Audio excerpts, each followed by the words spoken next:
everybody! For those who joined me in the last geometry class, we're going to be doing something very similar. So if you remember all of the steps leading up to those two patterns, feel free to go ahead and skip this first part of the video. But most of you probably haven't seen that, or else, yeah, it's quite easy to forget all the steps. So no worries, we're going to repeat and do it all again. Repetition is key when it comes to geometry. Cool, so we're going to start with a horizontal line somewhere on the page. Just make sure you've got a bit of space below and above.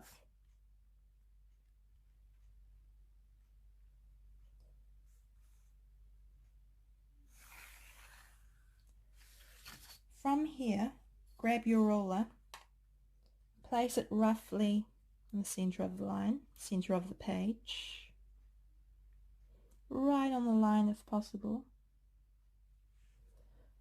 and then just draw a wee circle. Keep that same measurement, placing the point on the left side of the circle, right where the line meets it, and place your point on the right side of the circle.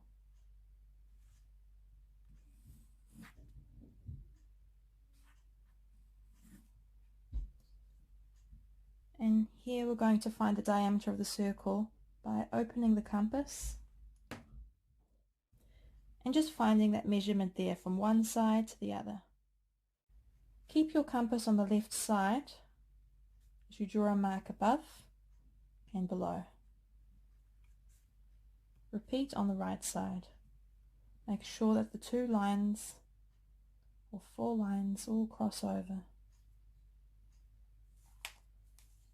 Then grab your ruler and draw a straight line directly through the crossover points.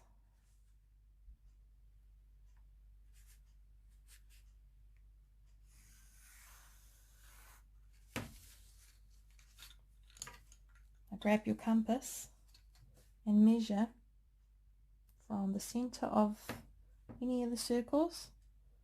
Measure the diameter, so exactly what we started with.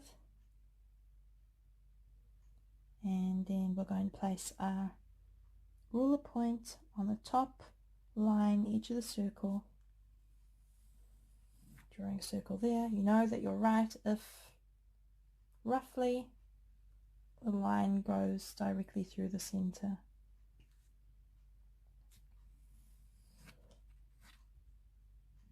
And here we have a wee, I like to call them petals. So just keep an eye on these petals.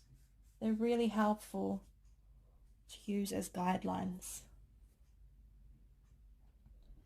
Place your compass point on the top right corner of the petal. Draw another circle. Repeat from the bottom right petal.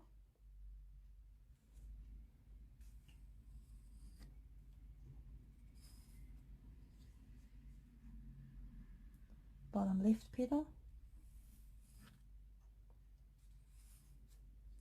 And the top left.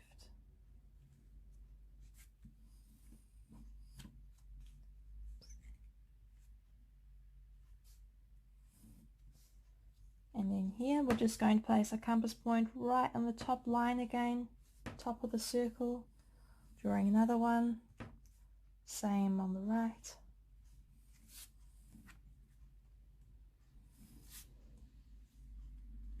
Below.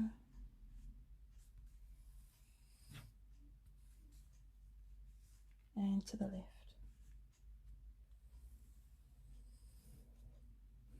Now find your petal points. There's one here.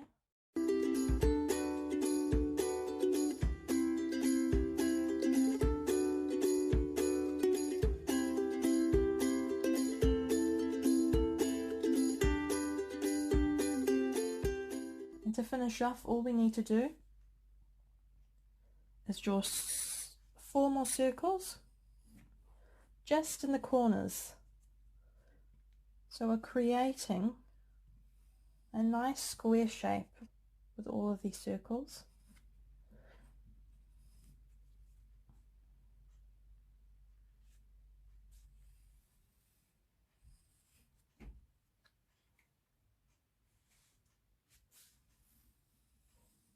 go.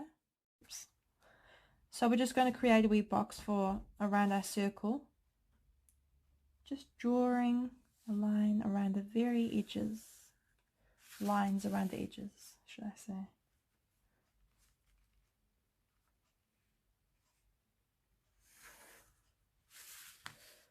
It's a nice rainy evening here. Perfect kind of weather for geometry. Not to mention that as you are watching this video, well, as I am filming this video, our country is in lockdown. I'm from New Zealand and this is day 2 of lockdown. Bizarre, isn't it, how the whole world is going through this. I hope you're all staying safe, keeping warm.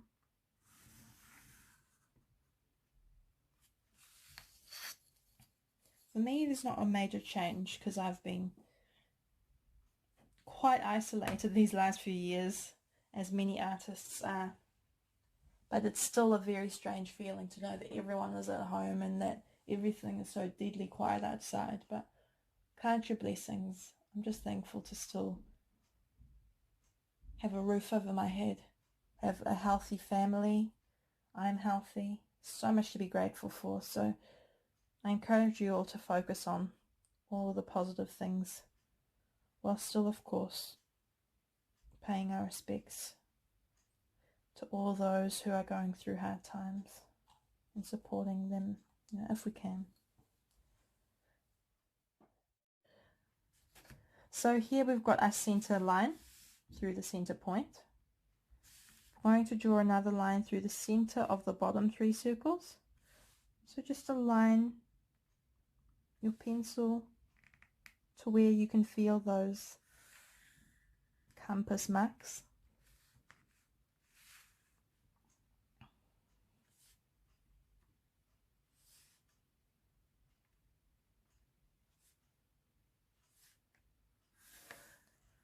There you go. And we're going to do the same thing, but going directly through the left row.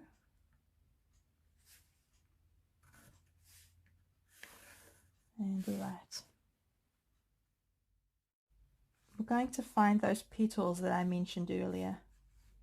So here's a petal right there. Find the point of both sides of that petal and then just draw a line all the way through from one edge of the square to the other. Find your next row of petals. Find the compass holes to make sure that you're roughly aligned through the center.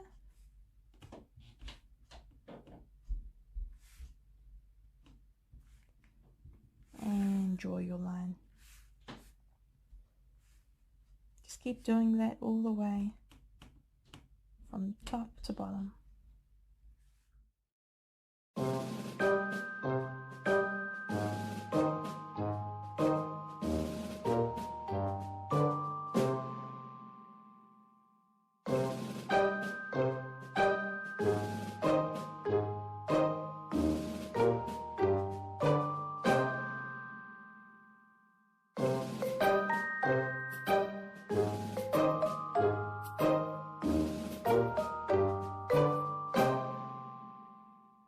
Now we're just finishing it off, making sure that we've got all our wee squares in a row, as the saying goes, ducks in a row. Close it off from point to point and point to point here. So now that we've done that, we're going to grab our compass again, and firstly we're going to place it on the very corner of our square. And just open the compass until you get to the middle point of that top left circle. Once you got that, you're going to make a wee mark here and here. Then you're going to place your compass point on the top right corner. Make a mark here and here. Just do that on all corners.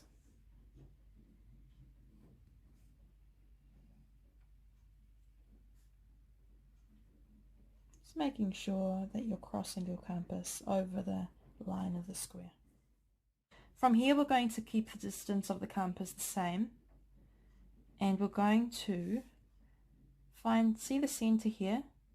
We're going to go just alongside it to this point here and draw a wee mark here and here, and then find the center again, go to the point of the next square directly next to it, so don't go on that one, go on that one.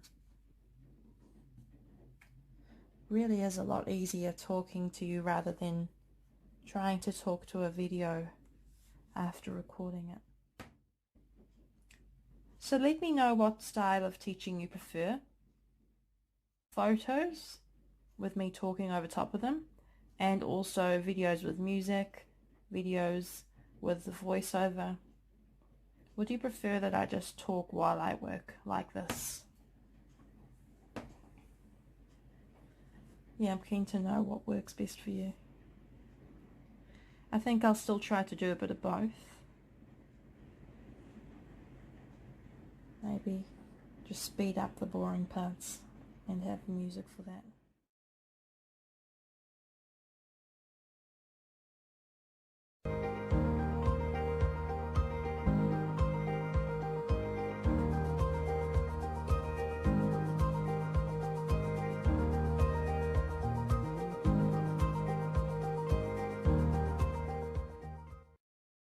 Now that we've done that, grab yourself a darker pencil or a pen .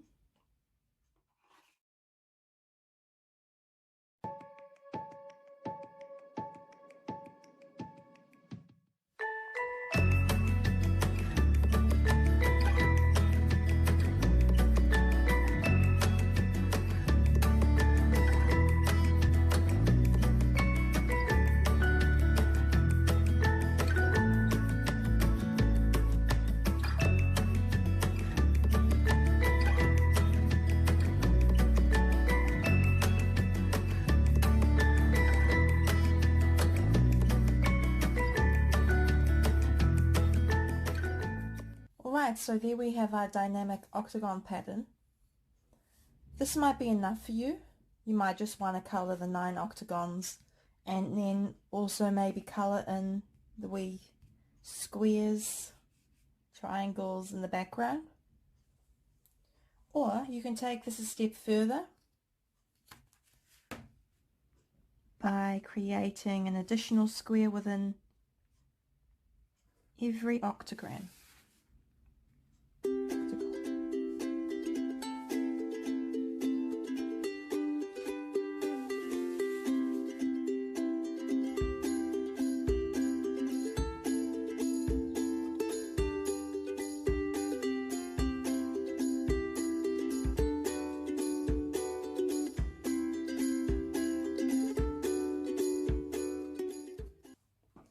So this might be enough. You might want to colour that in any colours that you like, or you can take it one more step further.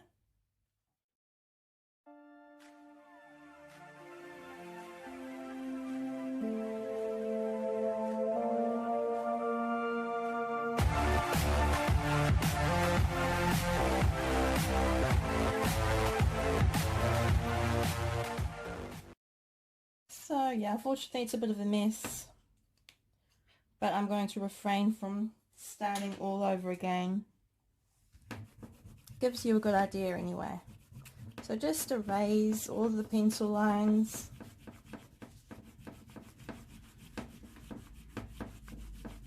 And have lots of fun colouring in.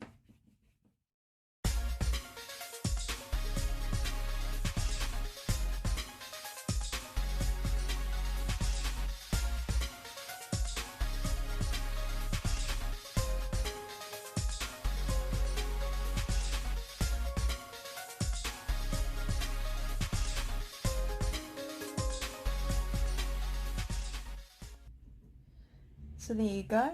You may want to leave it like this. You may want to actually keep it within a box. Or you may want to colour more of it in. I'm going to add a bit of yellow to this one. And there you have it, our tiled static octagons. Thank you for watching. That concludes our 4 and 8 series. We're now going to work on 6 and 12. So look forward to seeing you in the next class. Bye for now.